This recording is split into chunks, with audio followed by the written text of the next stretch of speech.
What's up guys? Today I'm going to be looking at some viewer submitted teams, rating them out of 10, fixing them, and then rating them again after my changes. But first, let's go over some rules. Number 1, I will be rating teams based solely on top level competitive viability, not how fun, creative, or cool the teams are. Number 2, I'm going to be rating each team on a scale of 0 to 10, 0 to 2 being a near guaranteed loss at a top level, 2 to 4 being a likely loss at a top level, 5 to 6 decent but needs some work, 7 to 8 strong but has a few flaws, and 9 to 10 very strong with almost no flaws. And rule number 3, I will not change the key Pokemon or goal of the team when fixing it. Even if you have a Pokemon that is outclassed by something in a higher tier, we're going to stick with it and keep with the original vision of the team. Getting right into it here, we have our first submission, a Webs team submitted by Plucon. So there are some good things here. First, let's acknowledge the basic web structure has been completed. You've got the Air Balloon Gholdengo, you've got the Ribombee. These are the best setters and the best blockers of removal, and you have a Toxic Spike Absorber with Glimmora, which is nice as well. A lot of Webs teams forget that and then just lose to Toxic Spikes. I do also like the double rock core here, so that's good too. Now on the negative side though, this Zamazenta, very, very odd set for this team, right? Max Speed Jolly is almost never run in general, but to run it on a Webs is extremely odd as well. And generally, Zamazenta on Webs will run Body Press, because that's really that ability to sweep and snowball out of control is appreciated by Hyper Offense. This is a very strange Zamazenta to run on a Hyper Offense. Next thing, this team uses another Pokemon that doesn't really make a lot of sense on Webs. Dragonite can work, but especially when you're running things like Cornerstone, you really want to make sure you're taking advantage of your Webs, and Dragonite does not really care about Webs at all. So I think there are probably a stronger abusers you could have over Dragonite. Now, next thing I would say, this team cannot break Stall. This Zama will do nothing. This Gholdengo, nothing, nothing, nothing. Dondozo plus Blissey shuts down these Pokemon completely. The only thing you have that has a chance of doing anything against a Stall team is Cornerstone, which, don't get me wrong, it can probably get a kill or two, but it's not going to sweep an entire Stall team. It still can't one-shot a Clodsire, it gets poisoned, maybe sack the Corviknight, protect a few times with Gliscor. It's not going to break a Stall team on its own, and then these guys get shut down. So your Stall matchup is pretty much unwinnable at the moment. And the last thing I want to acknowledge, Weavile, terrible. Ice types in general, Meowscarada as well. Triple Axle runs through this team, and it can threaten to one-shot Ribombee on the lead. Now there are a few ways to get around this. You could run a bulkier set on Ribombee to avoid Triple Axle, but even then you do have banned Weavile threats, and there are critical hits and all that kind of thing. So I would say overall, and of course, nothing else really wants to switch into an Axle, and even this Zamazenta won't be taking it super well and has no way to heal. So it can kind of switch in once, and then you sort of get cooked by Meowscarada and Weavile. I would originally give this team a 5 out of 10. It's got some good stuff, and it is overall threatening Webs team, but it has so many problems and bad matchups that I can't give it much higher of a rating. Now, as for the changes, first up, I want to go Terra Steel. Now, it's worth looking into a bulky set on Ribombee too, but Terra Steel will help with the Triple Axle, and it also helps with Mortal Spin from Glimmora. The most common Rapid Spinner is Great Tusk, and I know you probably had Terra Ghost to shut down Rapid Spin, but Tusk is getting Moonblasted, so I would say Glimmora is the greater concern. Next up, let's change the Zamazenta set.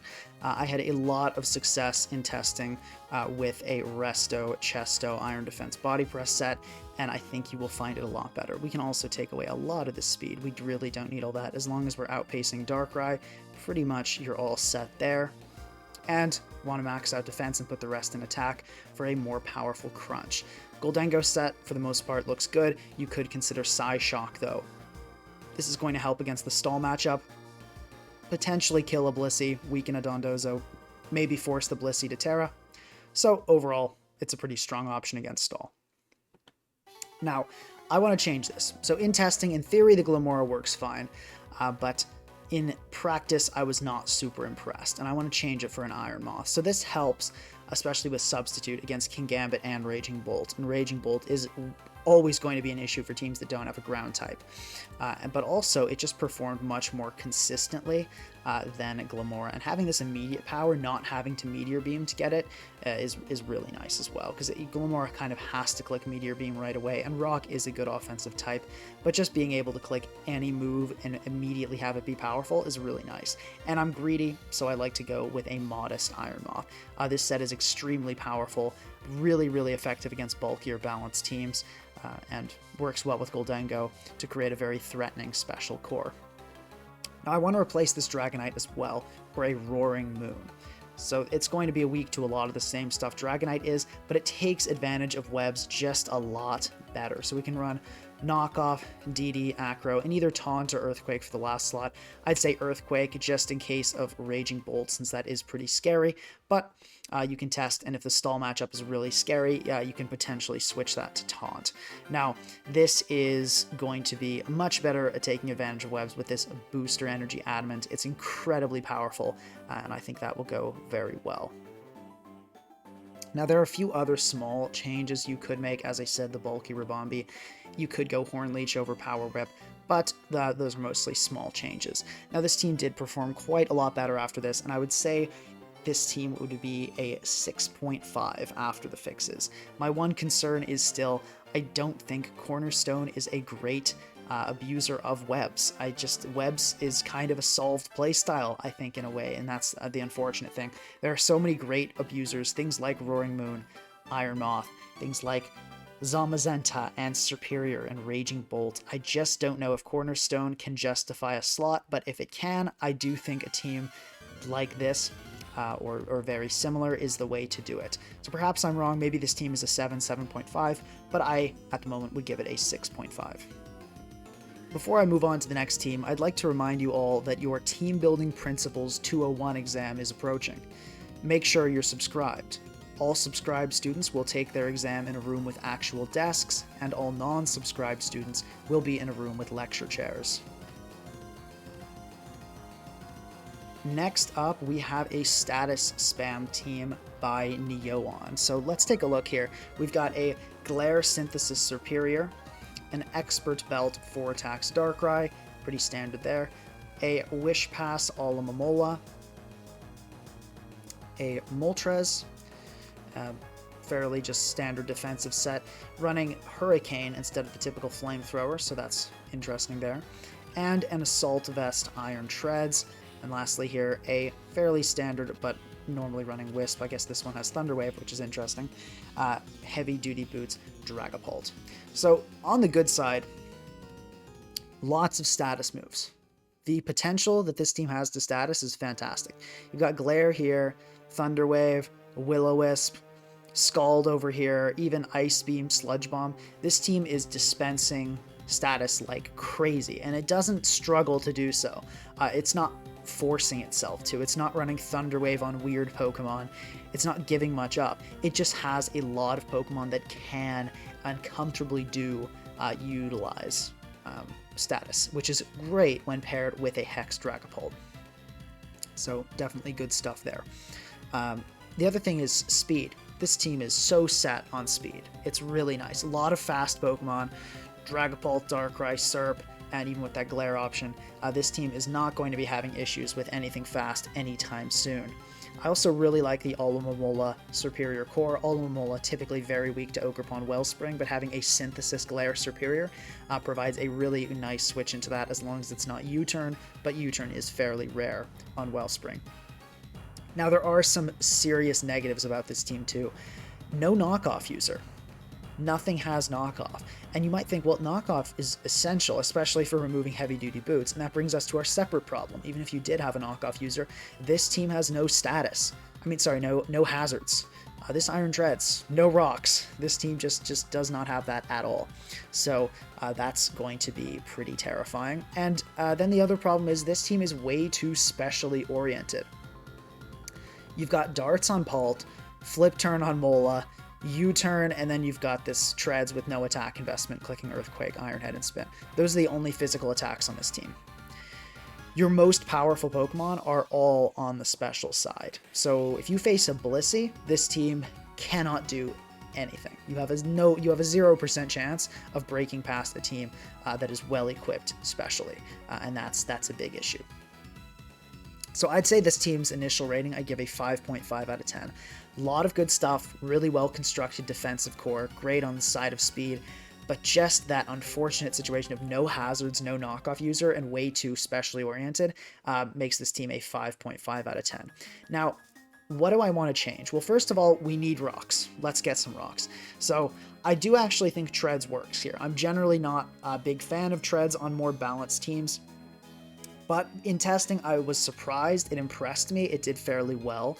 So I think we can keep it around, but I do want to go with Stealth Rock here. I don't think Iron Head is essential. And I want to change this spread a bit as well. So I want to go with a Timid set, because we are going to make this fast. I mean, this doesn't need to be crazy fast, but I would recommend we hit at least 301. Outspeed Tusk is a good place to be. You definitely want to outspeed Glamora, and at that point it's just a few more points for Tusk, so it's worth doing so.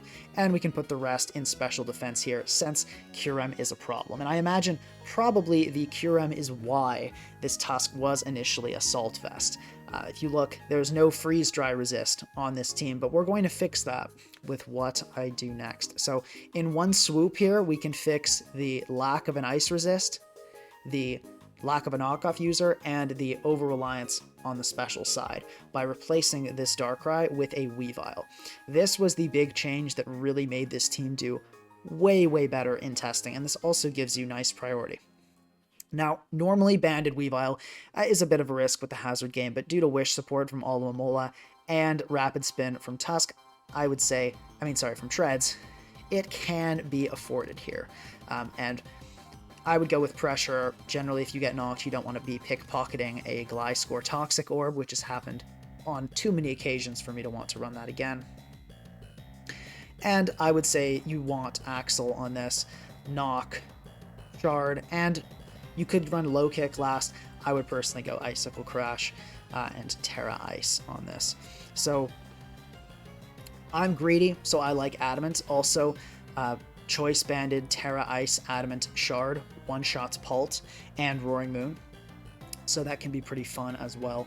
But yeah, this Weavile set gives this team a huge threat to be able to bring in. And also, Glow King was an issue before, and that's less of one now.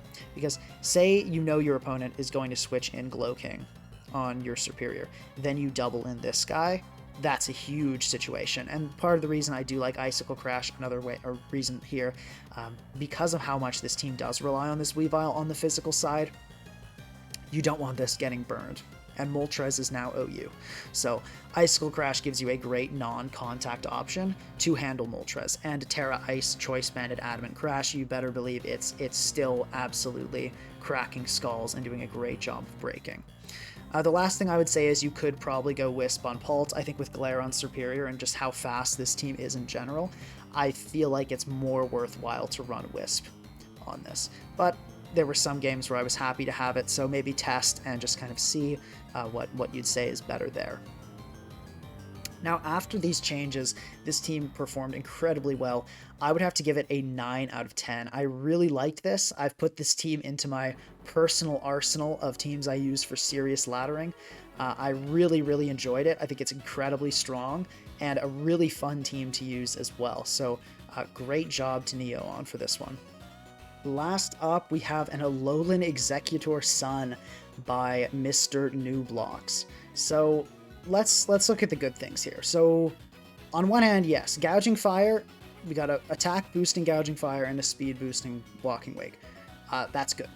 That's very good. And we'll just do a quick overview of the team here. Custapberry Harvest, for those of you that don't know, Harvest is 100% in Sun, so this will restore its Custapberry every turn if it's at low health and constantly be throwing out priority attacks. That's the idea. Torkoal here, physically defensive set, fairly standard, nothing crazy. Speed boosting Specs Wake, attack boosting Banded Gouging Fire, Corviknight, fairly standard defog set there, and a Spikes pivoting Sandy Shocks. So yeah, on the good side, this is a very competent breaking core. You are never going to lose to a fat team with a choice banded Terra Fire attack boosting Gouging Fire, especially with Raging Fury. This thing easily 2 shots, Dondozo. It's insane. So you're all set there on the breaking side. And this is a very strong Pokemon as well, of course. Now, the other thing I would say to complement this team, Corviknight is actually pretty good on Sun. It may look wacky to a lot of you guys, but Corviknight giving a very nice Fairy Dragon resist to Sun, defogging, and a pivot to safely get stuff in.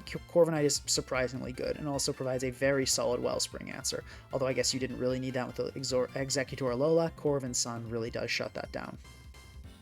Now, as far as the cons, this team is on the special side struggling. So look at Glowking.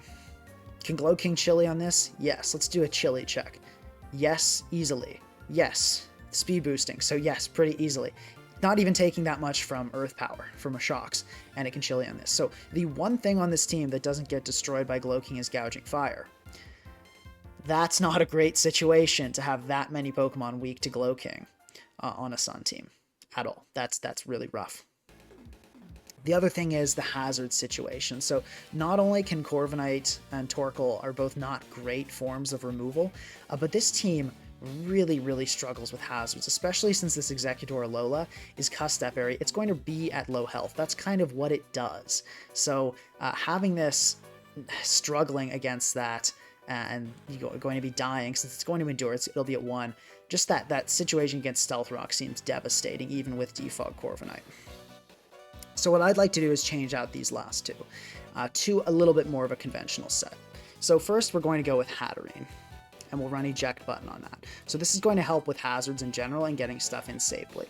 And then I want to even go further with removal and go with an eject pack Tusk. So this will help as a pivot, but also it's going to really be a big deal against the Glowking. So I typically like to run in these Headlong Rush, Rapid Spin, Ice Spinner, and Close Combat. And I would recommend on this, you want to go with a speed boosting.